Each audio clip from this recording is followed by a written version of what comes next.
अस्सलाम वालेकुम नाज़रीन, सोहराब बरकत आपसे मुखातिब है। लाहौर के अंदर एक कार्रवाई हुई है और एक शख्सियत को मारा गया है, हिट किया गया है।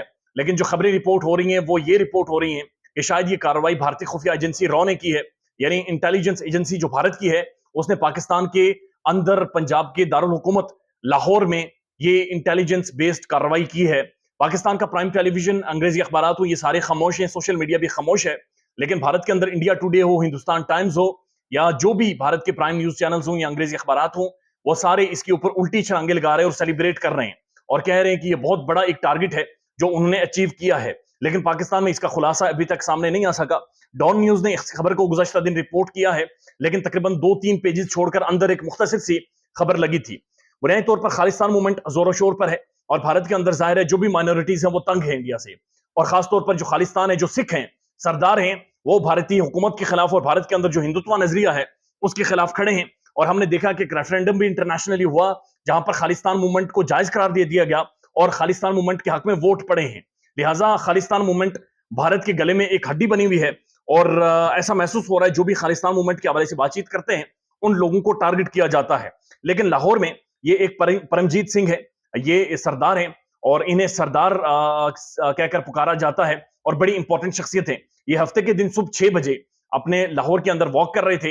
इनका बॉडीगार्ड भी इनके साथ था, लेकिन अचानक से मोटरसाइकिल के ऊपर कुछ नामालूम लोग आए और उन्होंने इन्हें सर में हिट किया। उसके बाद इनकी जान चली गई और इनका जो बॉडीगार्ड है वो जख्मी हुआ है। अब ये जो नामालूम लोग थे जो बाइक पर आए हैं या जिस भी चीज पर आए हैं, जो ये भी अभी क्लियर नहीं है कि किस चीज के ऊपर मौजूद थे, उनके बारे में भी कोई इतला मौजूद नहीं है कि वो लोग कौन थे, उन्हें सीसीटीवी में कैप्चर किया गया या नहीं किया गया। लेकिन बहरहाल वो उसके बाद वो निकल गए और इस शख्सियत को मार दिया गया है। अब ये वाकया सिर्फ अकेला नहीं है, बल्कि इससे पहले आपको याद होगा कि अफगानिस्तान के अंदर, कराची के अंदर मुख्तलिफ जगहों पर सिख सरदारों को हिट किया गया है और उन्हें टारगेट किया गया है। अब ये भी रिपोर्ट हो रहा है, भारतीय मीडिया रिपोर्ट कर रहा है कि लाहौर के अंदर जो परमजीत सिंह को मारा गया है, ये असल में खालिस्तान मूवमेंट के एक कमांडर थे और खालिस्तान मूवमेंट के हवाले से जो मूवमेंट भारत के अंदर चल रही थी उसको कमांड कर रहे थे और इसलिए इन्हें टारगेट किया है। और लिहाजा कुछ इतलात मुतजाद हैं कि भारतीय खुफिया एजेंसी ने इन्हें टारगेट किया होगा। आपको याद होगा कि इससे पहले कराची के अंदर एक गाड़ी में अटैक हुआ था और जब पाकिस्तान ने बाद में इन्वेस्टिगेट किया, जो हालात सामने आए वो भी भारत फंडेड एक अटैक था, वो भी भारत की जानिब से स्पॉन्सर किया गया था। लिहाजा ये जो भी दहशतगर्दी की एक्टिविटीज हैं ये भारत बहुत मैसिव मिकदार में पाकिस्तान में और दुनिया भर में करवाता है। इंडियन क्रॉनिकल्स, आपको याद होगा, यूरोपीय यूनियन डिस्ट्रिक्ट फॉर लैब, वो भी डिटेल सामने आई थी और उसमें भी भारत का एक बड़ा घिनौना चेहरा मंजरेआम पर आया था जो पाकिस्तान के खिलाफ था। अब ये सारी चीजें तो हैं, परमजीत सिंह को तो मार दिया गया, हिट किया गया है, लेकिन क्या भारतीय रॉ एजेंसी इन्वॉल्व है? क्या भारतीय खुफिया एजेंसी पाकिस्तान के अंदर ये सारी कार्रवाइयां कर रही है? ये चीजें देखनी होंगी, लेकिन इसके लिए बहुत ज्यादा जरूरी है कि मुल्क के अंदर इस्तेकाम हो।